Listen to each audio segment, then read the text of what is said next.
大家好，我是 Augustine， 很辛苦你们今天用宝贵的星期五晚上来听我们的讲座。因为我中文表达的能力有限，所以之后的 presentation 是我英文来讲的，谢谢。Quick background, my name is Augustine. I spent about 20 years in the investment markets, first 10 years in Goldman Sachs, basically trading any sort of US-raised products you could imagine. Things you probably saw in movies, LIBOR swaps, mortgage backs, I sort of did all of that. And then the last 7 or 8 years, I had joined a family office to be their CIO, focusing more on the private investment side. And then over the last 2 years, I joined a startup technology company called SignalPlus, where my friends are also here. I'm a partner and CFO of the company. We're focused on developing a professional software terminal from former Wall Street e-commerce tech professionals to focus on digital assets. So today's topic is on the macroeconomy, but with a very heavy focus on interest rates because I think that's an underappreciated topic given how important it is to the current economy. So I know schools have their own definitions of what an interest rate is, and obviously here in the university, but I was always taught to think of interest rates in a different way. I think of interest rates as the price of money. So what does that mean? Money itself actually has a price tag. If you think about what capitalism is, it's actually about hoarding assets and resources, not just having the biggest number on the currency because that number fluctuates. So money itself has a price tag, and that is actually basically reflected in what an interest rate is. So on that same thinking, what is inflation? You can think of it as prices going up, but I like to think of inflation as a government tax on your savings. What does that mean? If you make money and you leave it at a bank and you don't do anything and inflation's high, you've effectively been taxed. That's really all there is. So if you think of a central bank, they have an ability to manipulate where interest rates are, which is what the price of money is. And also from their actions, they can actually influence how much inflation comes in, meaning how much they can actually tax you.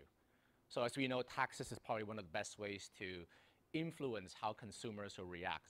For example, dividend versus interest rate policies, property tax, inheritance tax, etc.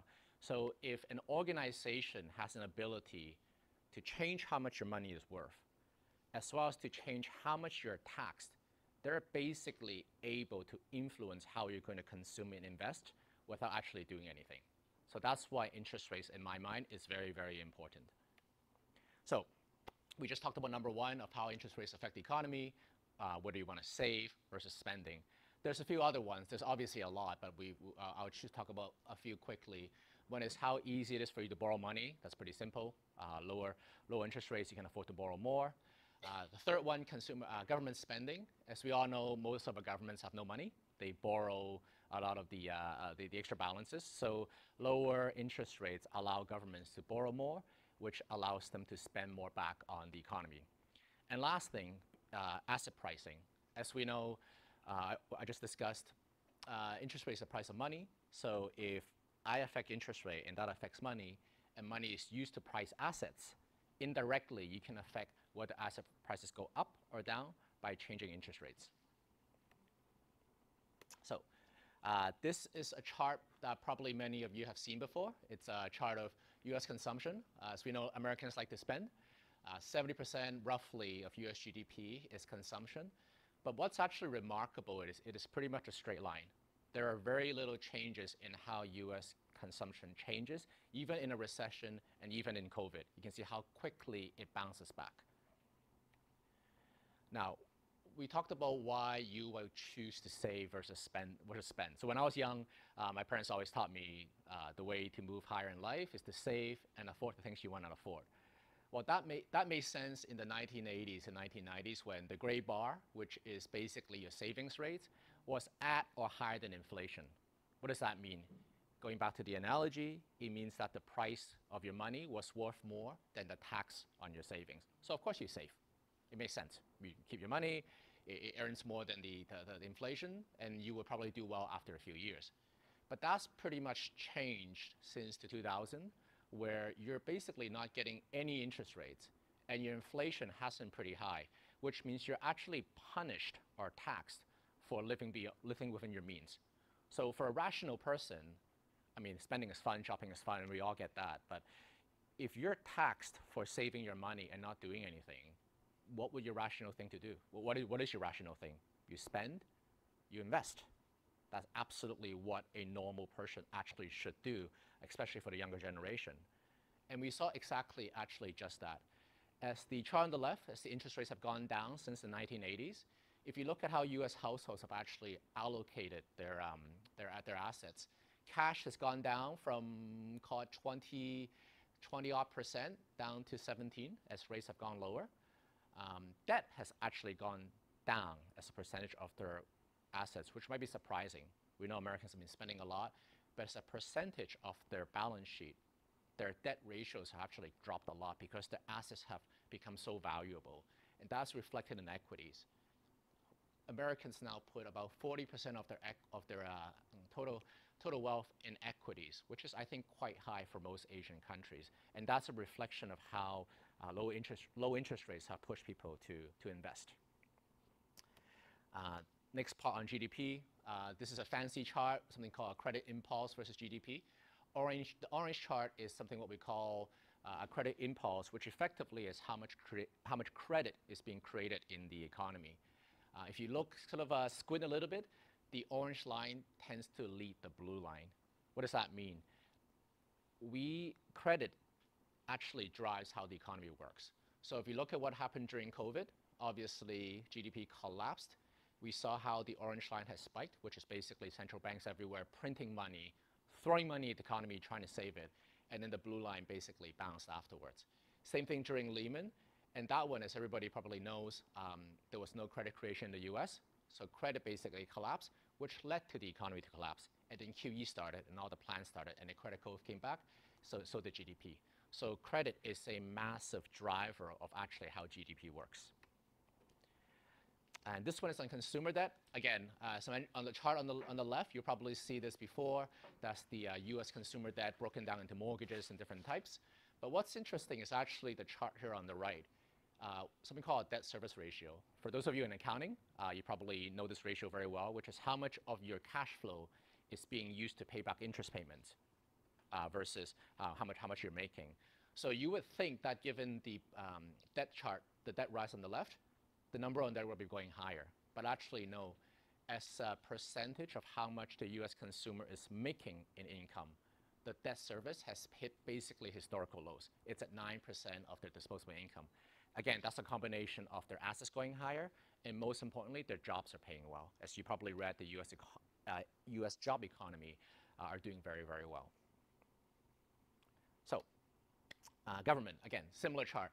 The chart on the left is how much the US government spends. It's basically an astronomical chart. The number keeps going higher. This is an old data, 2022. Given the debt ceiling rise, that number on the left will go even higher.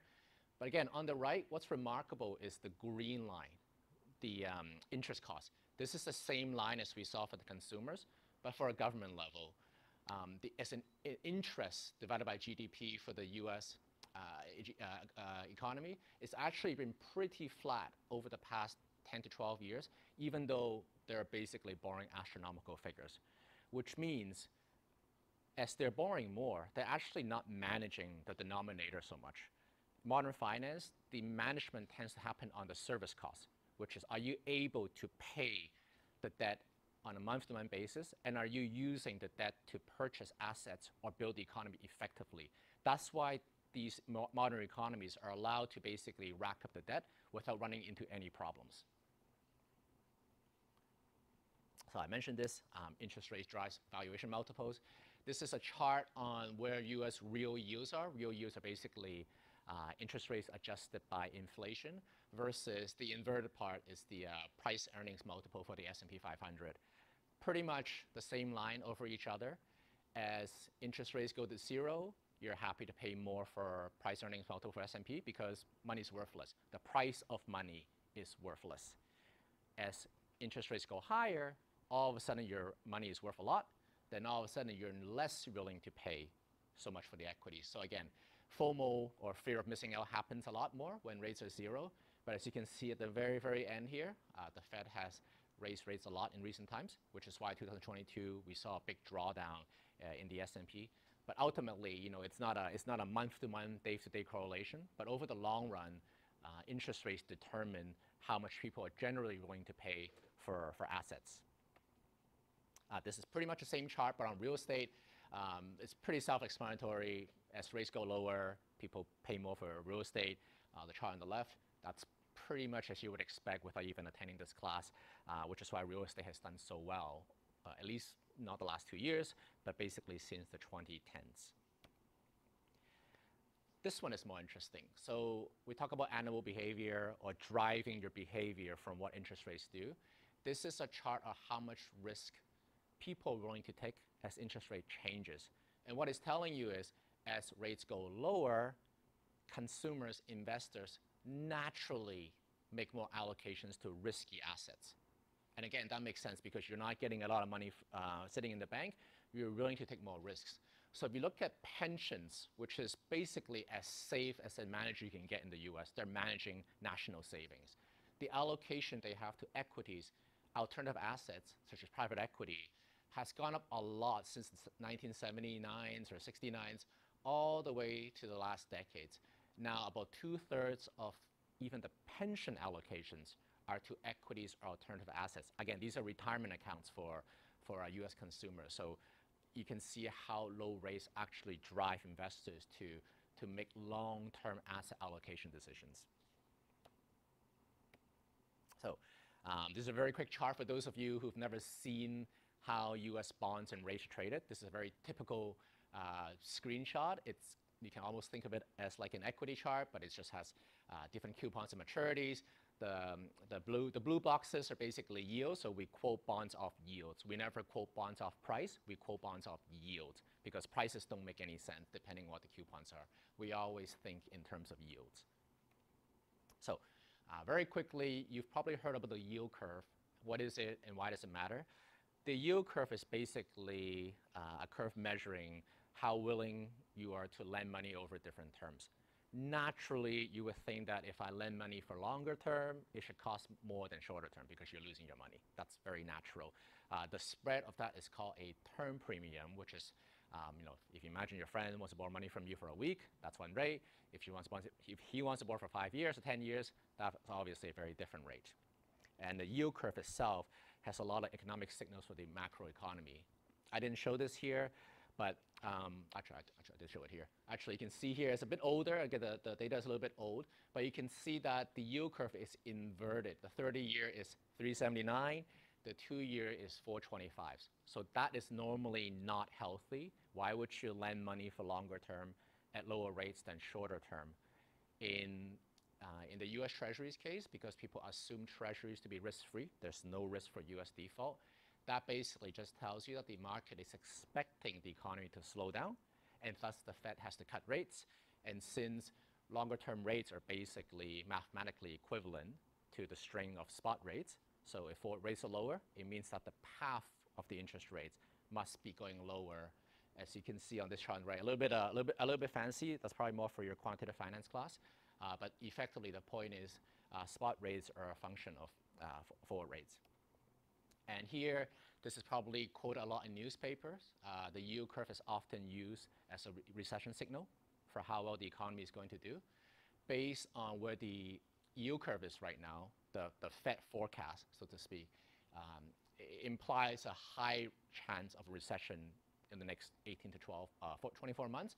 But again, this is just one indicator. It's not the only indicator. There's a lot more. But this you will see to get quoted a lot on newspapers because the yield curve is a very effective and very liquid instrument.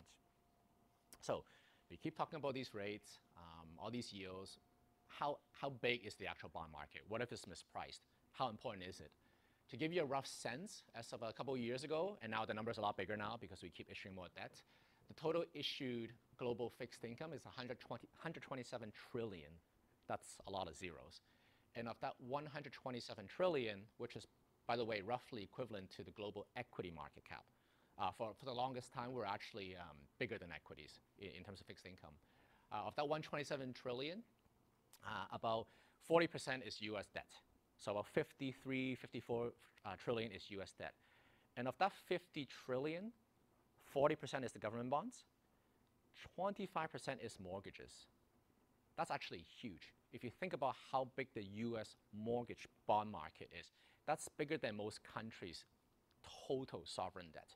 So the US housing mortgage market, it is so big and so liquid, which is why the US housing market is always so sensitive to react to different things, because it is a very liquid, very looked after market, and there's a lot of supply and demand for where rates are, and it's rarely mispriced. That's why the US housing market is so strong, so useful to the consumer, and it's rarely mispriced.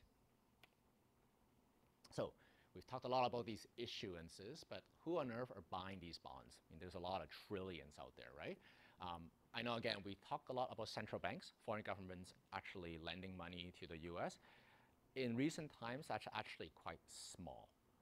The actual bigger buyers of these bonds are commercial banks, pensions, foreign private accounts, households, bond funds, and their own central banks through QE.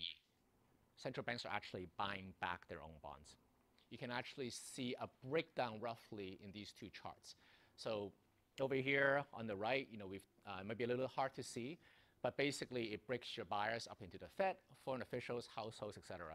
Foreign official, which is foreign central banks, is the second category. It's tiny. It's actually so small you can barely see it. The two boxes that I've boxed are households and MMFs, which is money market funds. So to many people's surprise, US households actually buy a lot of US debt. They don't save necessarily in the bank accounts. They save via buying US debt. That's just another form of saving. MMFs are money market funds. That's basically the cash equivalent for an Apple or an Amazon or Google. They're not going to leave $10 billion in a bank account because that's not federally insured. What they would do is they would take their massive cash balance sheet like Apple and they would roll it over in money market funds, because it's the same as it's basically T+1 or T+5 liquidity. It's kind of like cash, and you get extra yield, and it's very safe. So what I'm trying to say here is the US bond market is very, very liquid, and it basically has buyers from every space you can imagine, and the impact of any one particular buyer is actually somewhat minimal. The biggest impact in the last few years is actually the Fed themselves, because they were buying so much in QE. And we're going to talk about QE a little bit later, but the point on this is not one single counterparty can affect US bond rates on their own. In terms of foreign ownership, this is a very rough estimate from Bloomberg and Reuters of how much debt of each country is owned by foreigners. Now, obviously US, as the biggest market at 50 trillion, it also has the largest foreign bond ownership. So you might think of it as, okay, that just means they're at the mercy of foreign investors. They're the ones lending the US money. But it's kind of a two-way street. People are actually giving money to the US because it is by far the most liquid market, and they have trust in it, and it's very liquid, and it's a good source of capital. So as much as they need to borrow money to fund their own deficits, investors are also happy to give them the money because they think it's to be safe. So that international representation is usually a good thing in terms of the macroeconomy, because it basically tells you that foreign investors are happy to invest in your country. So let's take a step back and talk a little bit about the Fed and the Treasury. Their functions are very similar to the PBOC versus MOF in China. The major takeaway I would say from this is the Treasury is like your accountant. They're the ones who set the budgets, they spend, and they actually print your money. The Fed does not print money. I know people always say the Fed cannot print money. The Treasury prints money. What the Fed can do is they set monetary policy.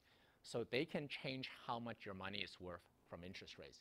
They determine how much money is floating around in circulation, and they're what we call the lender of last resort. We saw that in March with the Silicon Valley Bank blow up and other stuff. What the Fed can do is they can extend their balance sheet and basically lend money to different regional banks.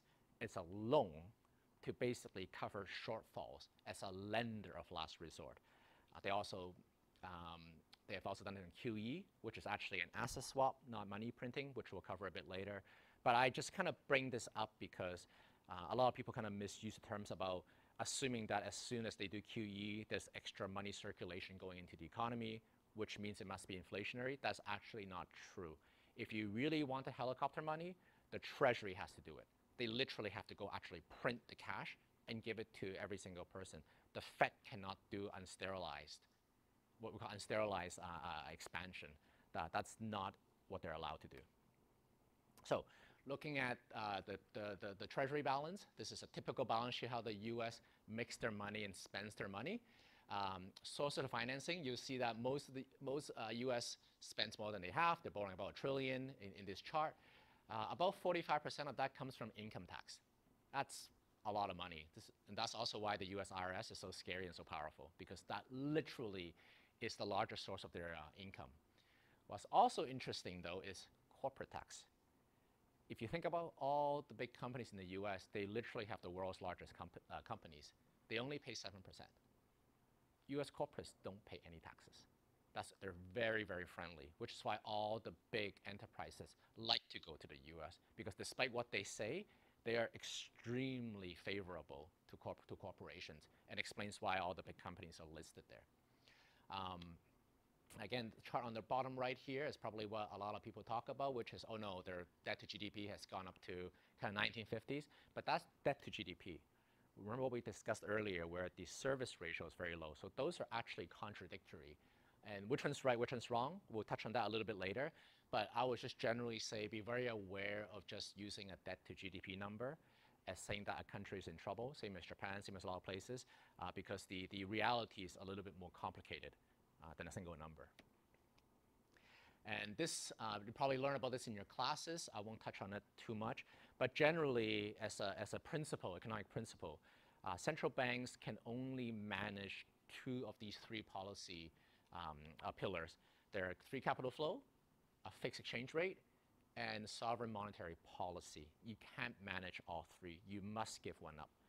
So developed markets generally prefer to keep their capital flows open, and they prefer to set their own monetary policy, which means they allow the FX rates to adjust, which is why you don't usually hear the US or Europe or Australia or Canada talk about fixing their exchange rate.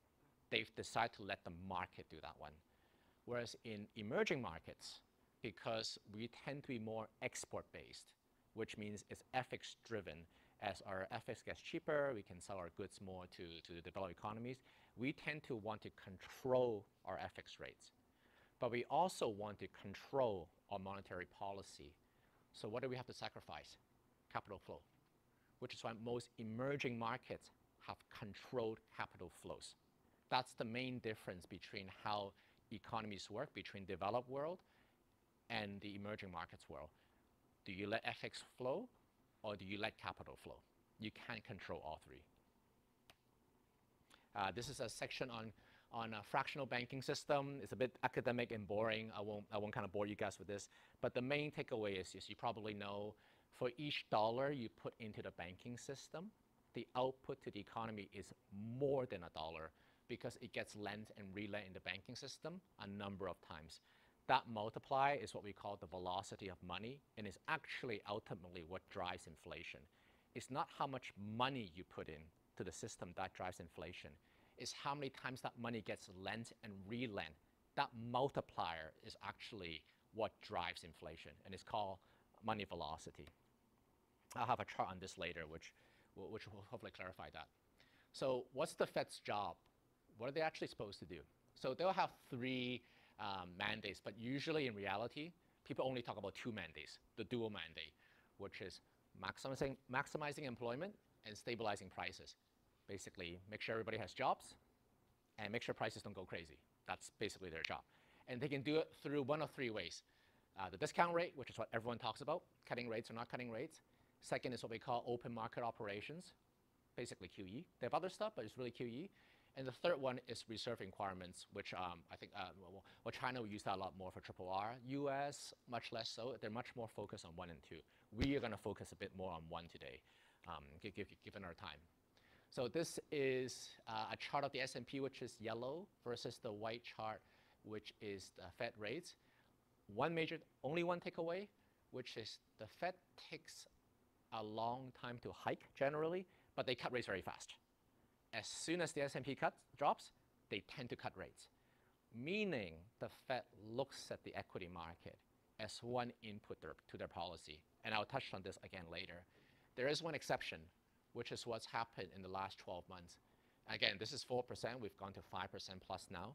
We've hiked rates very, very fast in the past 2 years, much more than what the market expected, because inflation, for once, is actually finally coming back. And again, I'll touch a bit on this, but currently we're in a very different macro regime than any time we've seen since the late 1980s. And what is this chart? The takeaway here is you can think of interest rate forecast as almost like a betting market. The market is very focused on what the Fed's going to do at the next meeting or the meetings afterwards. Literally every word they say, everything they do, everything they publish, the markets are adjusting odds on what they're going to do in the upcoming meetings. Again, very much like like a sports team, you're betting on which team's going to score, which team's going to win. It's a very, very, very focused market on what they're going to do immediately. But that's great. That's on the short term of the yield curve. What if the Fed goes, I don't want to just influence the short term. That's great. I can talk and do all that. How can I influence the long-term rate of swap? Because I'm greedy. I want to influence, remember, I want to influence the price of money. I want to influence how you behave. How can I do that not just on the short end, but also on the long end? That's where QE came in. QE is not money printing. QE is their ability to manipulate your sentiment on long-term interest rates. So I'll have an example on the next chart, but QE is an asset swap. As you can see, through COVID, everybody threw kind of the kitchen sink at it, and the balance sheets have expanded a lot in 2020, 22, 23. But what is actually QE? This chart, bear with me here a little bit. It's a little bit complicated, but it's very important to know. So, I've labeled 1, 2, 3. These are the steps. So let's actually go through what happens to an accounting statement when you do QE. Step 1, the Federal Reserve balance sheet on the top. Okay, I'm going to go to QE now. I'm going to buy some treasury bonds. So their assets will go up by 100. Their liabilities will also go up by 100. Net, it's 0. There's no net impact, but there's a gross impact. So what are these liabilities do? They're basically calling a JP Morgan, a Citibank, a Goldman Sachs, whoever it might be, and say like, hey, listen, I'm doing QE. Step 1, I'm going to buy 100 of your treasuries. So the bank primary dealer here at the bottom loses $100 of treasuries. And in return, I'm going to credit your reserves because you leave money in my bank anyway, at the central bank. I'm going to say, I take your treasuries, but now you get $100 sitting as reserves. Great. So net, 0 impact, 0 net impact, plus 100 gross impact. But when the bank goes, well, hold on a second, I want my treasuries. I don't want to lose it. So step 2, the bank goes to the market or to another person and say, hold on a second, I want these treasuries back. So I'm going to go buy $100 worth of treasuries. And in return, I'm going to give $100 to somebody else who sells. That's where step 3 comes in, the most important part. The ultimate person who sells the final treasuries, the blue section, to the bank buyer now lost $100 of treasuries, but gains $100 of cash. What that seller does with this cash ultimately is actually what drives how much inflation happens in the economy. So if that person leaves it in cash, nothing actually happens. We've done nothing. You've just created $100 in deposits where the Fed switched it for the ultimate seller. There's no actual inflation. I'll come back on this point a little bit later with some more examples, but this is something I wanted to touch on early to put in your mind because it is very important to understand that quantitative easing, it's not money printing. You are influencing behavior by swapping assets. And you can actually see that from CPI.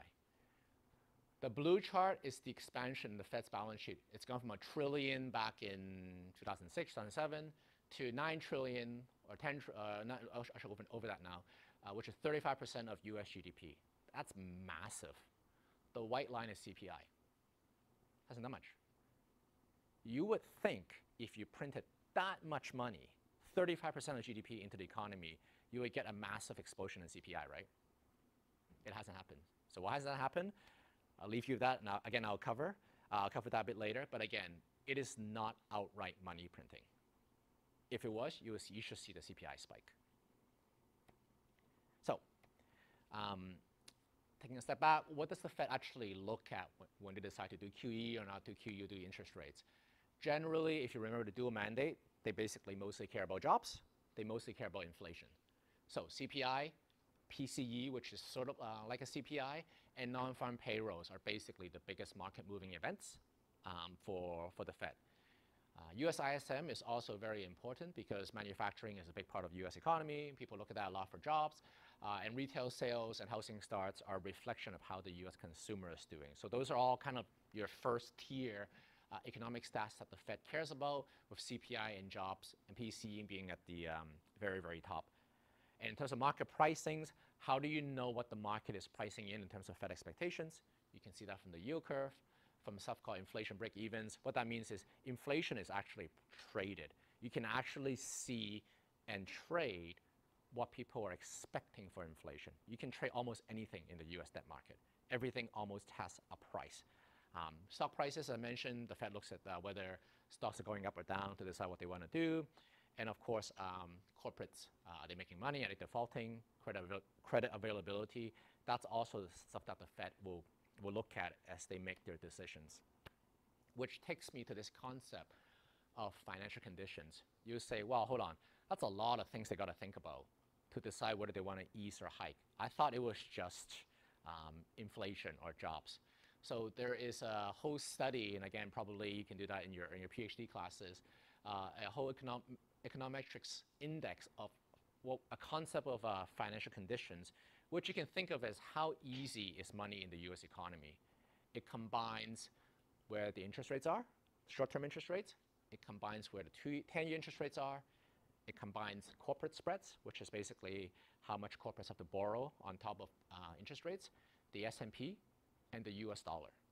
So there's a whole study of combining all these factors into an actual index on the left. This one here is done by Goldman, but I think most of the banks have something very similar. So this is not a this is kind of a mean reverting index. And that's these studies on econometrics. The Fed will look at it to gauge, are we too tight or are we too loose? So if you look at if you look at the 2020, you see this massive spike. That was COVID. From the Fed's perspective, COVID was a massive tightening event, which means they have to do a lot more QE, a lot more Fed eases, which they did, but they overdid it. 2022, conditions went too easy, so much more than before, where the Fed basically had to say, okay, COVID is no longer going to wipe out the human race. We're going to be around. Let's step it back, which is why they went on this massive hiking campaign, and we've now stabilized it back. So it's not a simple 1 or 0 of how they look at indicators. It's a moving variable. It's quite complex. But the point is, they do look at these indices. All these contribute to what they actually want to do.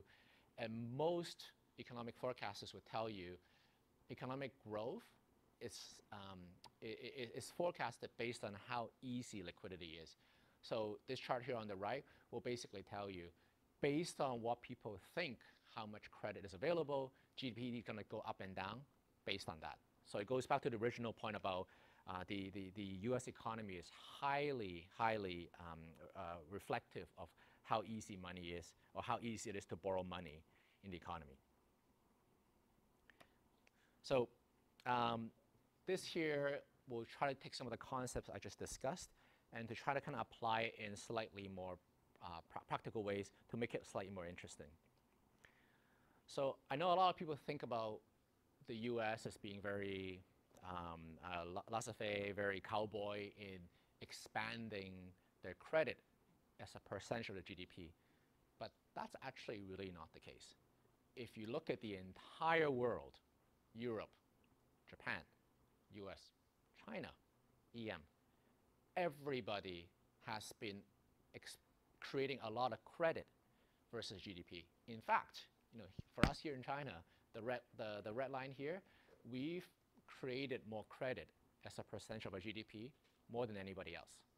Even Japan, who people generally think are not creating credit, the dotted line here on the left, since 2017, 18, I would say, they've created as much credit as percentage of GDP as US and Europe. Basically, the entire world is addicted to credit. It's not a US story. It is a global, modern monetary story. Most of our GDP is borrowed because credit allows us to leverage, do whatever we do. It is simply something that is a part of modern economics. So is borrowing good or is borrowing actually bad? My view is it's neutral. It depends what you use the money for. If you borrowed and you went and did silly things with it, that's non-productive and probably that's a waste. What if you took money and you built ChatGPT and you build the next Google, the next Tencent, the next Baba, whatever it might be? That's a good use of money. So leverage is just neutral. The use of leverage is actually the key determinant of how well you do long term. I think that's something that the developed markets and China has also done very well with saying, look, we're increasing leverage, but we're using it productively so that the net output from your wealth or GDP outpaces what you've borrowed. So roughly speaking, on academic terms, if your expected return on borrowing the money is more than your cost of borrowing the money, you've done well. That's kind of very rough generalization. But aside from IRR, sometimes it's useful to manage your cash flows because sometimes, especially if you run a business, you might need some bridge capital or something in the meantime so that you don't have to go borrow, you don't have to get expensive loans. Having access to liquidity is very important when you run a business, especially if you run a very manufacturing-heavy business. And also, things aren't permanent. There's what we call rollover. Having access to capital is very helpful when you're rolling over your debt from one to the other so you don't get into trouble and not be able to pay your employees or pay your suppliers. So going back to this chart earlier about debt to GDP, you will see that, again, on the left, that's the chart that most people worry about, where US debt to GDP has gone from 40 out to 120 or whatever it might be. What about households? Households have actually gone down. US households debt to GDP has gone down ever since Lehman. So it's contrary to what people think about consumers just over borrowing. They've actually been paying down debt versus how much money they're making. So you can actually think of it as the government is borrowing on behalf of the people. And this theme will come back later, especially for Japan. Public debt to GDP has gone up, household debt to GDP has gone down. But not just that, even though households are carrying debt, this is a chart of US household net wealth. It's basically a straight line. They're borrowing more debt, but they're as wealthy as ever because the debt is invested. The debt is used. The debt is not just spent on buying the next iPhone or consuming whatever it is. The debt is being used productively, and you see that through the rising household levels. And that is one piece of the puzzle as to why do they keep spending? Why are they able to kind of keep doing this and never sort of get into trouble? Because net, their actual wealth situation is honestly doing quite well. And you can actually see that on their balance sheet. If you remember the previous chart, that was the government balance sheet. This is the household balance sheet. Their liabilities is nothing compared to their assets. You see about 30% of the American household is in their homes. That's not a bad asset to have. Other financial assets, which is a lot of stocks and all the stuff we discussed, a lot of it is in equities. So if you think about it, as long as the assets are being used productively, your home values will stay, your equities go up, their assets are growing much more than what their liabilities are growing. And if you look at the liabilities, which are 19 trillion, 2/3 of that is in mortgages. Again, that's probably not a bad liability to have, right? It's people's homes, people borrow for their homes. It's not that bad. It's not like they're borrowing on just credit card buying a new car. And you can see that through the debt service ratio. Even though their debts are going higher, their assets have grown so much more and the job market has been so decent that their service ratios have gone from 13% At the worst part of Lehman, when they completely went over the skis, back down to 9% in 2022. It's basically a very similar chart. Savings in the US, so excess savings have gone down since COVID, the blue chart, but overall total savings for US households is positive. There's money in the system, but where's that savings coming from? The chart on the right. The blue line is non-farm payrolls. For some reason, whatever it might be, the job market has done exceptionally well since 2021. Job growth have basically outgrown any other indicator from consumption, employment, etc. The US economy has done very, very well, especially post-COVID in the current recovery. And this was a chart that was surprising to me when I first saw it. As you know, mortgage rates have gone up a lot. Mortgage rates are now at 7%. That's very high. The chart on the left is foreclosure. Foreclosure is when you can't pay your mortgage and the bank takes away your homes. We're at historical lows on US foreclosure. So the highest when Lehman blew up, so 4.5% of loans went bad. We're at 0.57 on 7% mortgage rates, which was very shocking to me, but I guess it points to how strong the US balance sheet is, which allows them to be able to carry these type of mortgages without losing their homes. So it all kind of validates this whole idea of the balance sheet getting better despite their liabilities going higher. So going back to the savings, I've called this Big Brother doing your savings for you. In keeping with the concept that a lot of people think that the developed world isn't safe, especially for North America, what they miss is they have a very different pension system than a lot of us do. A lot of their wealth is actually pre-saved through pension deductions. There's an asset class called pension savings. These are not sovereign wealth funds.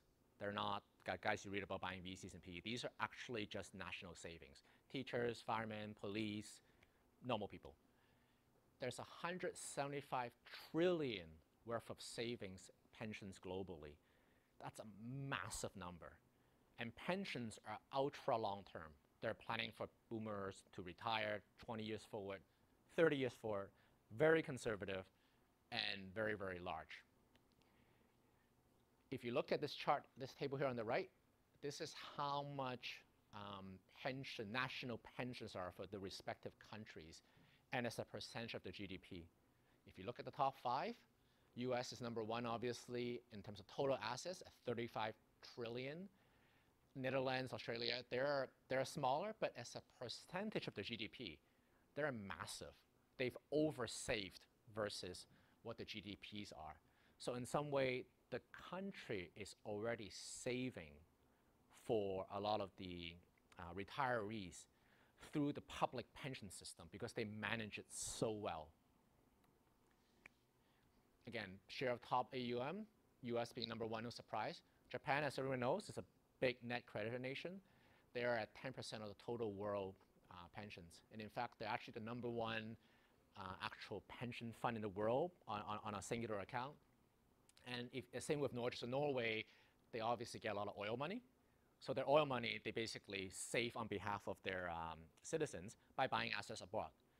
So what's really interesting here, and that's not being appreciated, is both Japan and Norway very publicly has been buying US stocks, Apple, tech stocks, Facebook, whatever. They've been very active in buying US stocks.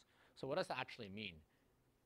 It means that because for example, let's take Japan as an example. They won't spend, they keep all their money in the bank, they leave it in yen, they don't want to do anything. The government goes, fine, I'll borrow for you. So that's why debt to GDP in Japan is massive. I'll borrow for you, I'll invest overseas for you on your own savings. They're running a carry trade. The Japan government is shorting the yen and buying US dollar effectively by buying Apple stocks. You save in Japan, great, I'll take your yen, I'll convert it to US, I'll buy an Apple stock, I'll let it sit there. You won't invest overseas, right? I'll do it for you. And that's worked really well for them because, as we know, US stocks have done very well and the yen has depreciated.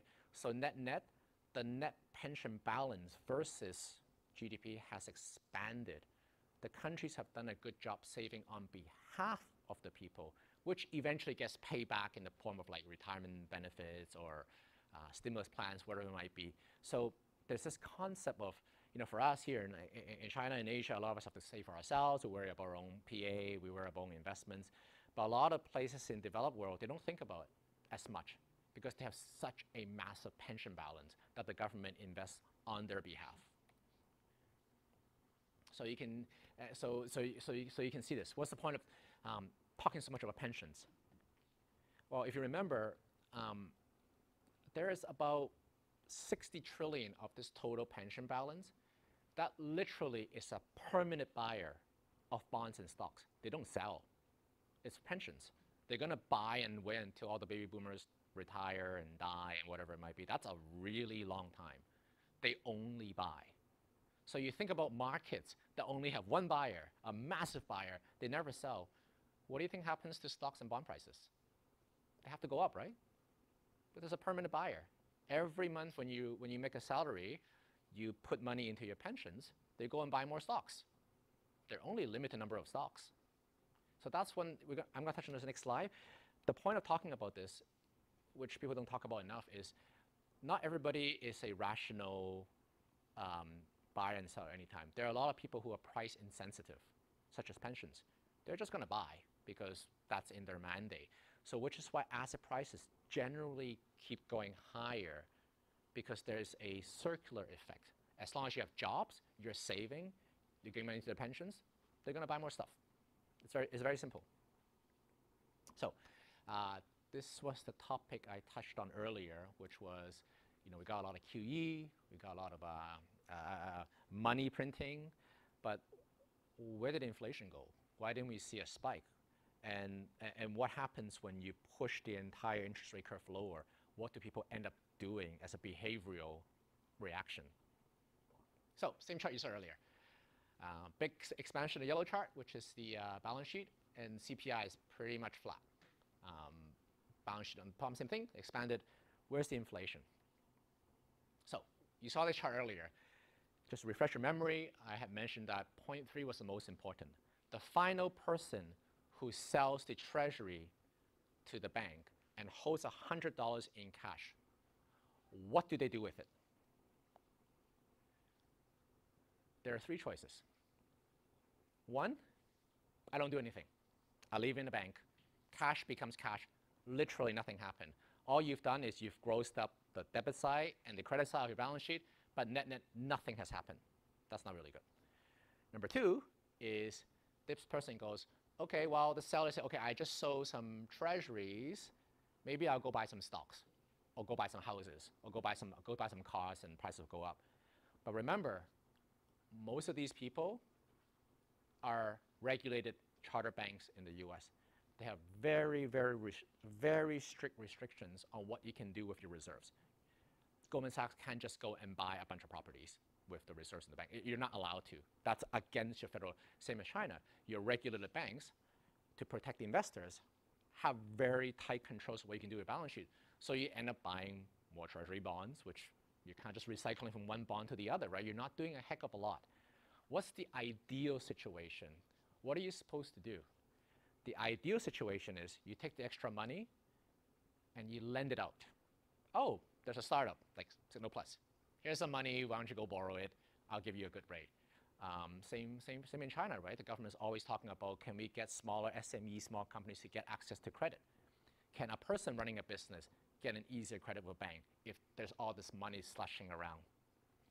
In theory, that's great. What happens in reality? As we know, that doesn't really happen. What did the people with the cash, number three, what did they do with the money? The chart on the right. They put it back as deposits back at the Fed. You did a big circle. So this chart here shows how much of these banks have left the money back on the Federal Reserve as deposits. Basically, they sold their treasuries, they got their cash, they put it right back to the system, and the cash goes right back. It never actually went to the economy.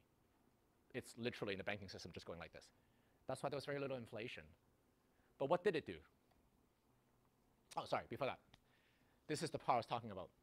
This is what we call money velocity, if you remember. It's measured as M2. This is basically saying if you put $1 in the system, roughly how much comes out to the economy. So for the longest time, 1960s to 1990s, 1.8. So you put $1 in the system, 1.8 times comes out. So credit, it's good. It's a good catalyst. But ever since we started printing more money through QE, and the banks decided not to spend the money, and they put it back onto the balance sheets, that velocity has collapsed. Now velocity is like 1.2. 1 is basically nothing, right? You put $1 in, $1 comes out. Like literally, you've done nothing. We've basically, and you look at COVID really took that number down, which basically means QE is highly ineffective in terms of getting credit growth or making people willing to invest and lend more. Because people just, for whatever reason, regulations, or they don't want to get in trouble with the government or get in trouble with bad loans, they decide to just park it back in the system. Literally, printing money by balance sheet expansion is not working. And it's true in the US, it's true in China, it's true in most places. So that's why these days, if you listen to what the central bankers are saying, they don't like QE. QE is politically difficult. People don't like it because you're printing money, helping the banks. You're creating large balances on both sides of the balance sheet. And it doesn't really do a heck of a lot, which is why you can see, as in the discussions, I personally think that QE is gone. It's not going to come back. They might do small ones just to help, but what we saw in 2010 is basically finished. That's not going to happen now for the ongoing era because there's more downsides than upsides. And one of the downsides of QE, what did QE actually do? This chart on the left, all these multicolors are yield curves for Japan, for UK, for Germany, and for US. That box period is the QE era. All QE did was push the entire interest rate curve flatter. Because if you think back to the guy who sold the bond, well, I sold my bond, I got this cash, I can't buy stocks, I can't buy a house, I can't buy a car, I'll just buy another bond. And you cannot just keep buying more bonds. So you've literally took away all the supply of the bonds. Chart on the right, if you guys remember, we had all these negative yielding bonds, these bonds that pay negative, which is like just crazy, because you force the banks to go replenish the asset, but you regulate them, and they're not allowed to buy other stuff except bonds again. You basically wiped out the entire bond supply. And that's why bond yields across the entire curve went to zero. Remember, money didn't go into the system. All you did was you made yields go to zero. But people weren't borrowing more because remember, look at this. The velocity wasn't going up. It wasn't like people were borrowing more loans. Rates just went to zero. That's all you've done. You weren't, that's, if you guys remember, maybe you're too young, but in 2010, 2015, just because rates are zero, you and I can't walk up to Bank of China and say, like, hey, can I get a 1% bond? Like, no, right? You're still gonna get like 10%, right? So none of that actually passed through. It's set on the bank. You created giant balance sheets and you literally ruined the bond market because it's all negative. So that's why it's another reason why it was an experiment, and I think it didn't work out. If the idea was if I do balance sheet expansion and the average person on the street could benefit from having more access to cheaper credit, didn't happen. But you created a lot of negative externalities, such as ruining the bond curve and a lot other things, which I'll cover here. What happens when you make bond rates go zero? If you remember, interest rates are the price of money. You make money worthless, people start doing weird things with money. Doesn't mean you get access to more money, but the money you have in your wallet, you start doing really weird things. You start buying like really long-dated stuff. What's the most long-dated asset you can think about? Real estate. You hold houses forever, right? What happened to real estate prices? Straight up. What happened to long bonds? Long bonds rates went to zero. We saw that, right? What happened to growth stocks? Growth stocks don't make earnings, right? But it's okay. I mean, if for the long run, I can give them 10 years to grid. So growth stocks went up over value stocks.